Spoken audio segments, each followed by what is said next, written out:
Në këtë botë që ne jetojmë, është shumë e vështirë që njeriu mos të tradhtohet.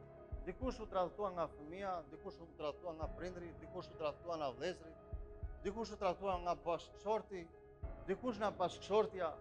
Ti vetë si njeri thua, oh, edhe këtë unë nuk e prisja, të më tradhtonte në këtë mënyrë, i kisha besuar jetën time, kisha besuar gjithçka që unë kisha, edhe në fund të më tradhtonte, të nuk e prisja.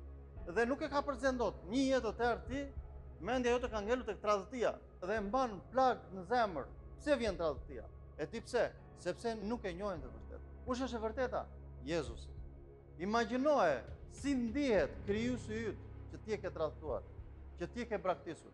Si ndihesh ti kur ty të tradhton burri edhe me një grua tjetër, ose si ndihesh ti kur ty të tradhton gruaja edhe me një burr tjetër? Po Perëndia që të krijoi, si duhet të ndihet për ty? Që ti e ndëron Perëndinë e vërtet me Perëndinë e të vdekurve. E ndëron Perëndinë me Perëndinë e idhujve.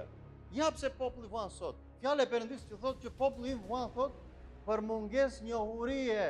Çfarë njohurie flasim? Njohurie sepse nuk njeh Perëndinë, nuk njeh fjalën. Në qoftë se do të bekohesh, në qoftë se do të shpëtohesh, nuk ka rrugë tjetër. Një është rruga, jeta dhe vërteta, është Jezus. Gjej Perëndinë e vërtet. Ty të kanë tradhtuar, po ti nuk je tradhtuar. Nga kush? Nga qengji, nga dhëndri që po të pret. Ti je nusja që po pret dhëndrin, sepse ai nuk të ka tradhtuar kur, sepse do jetë dhëndër me ty në përjetësi.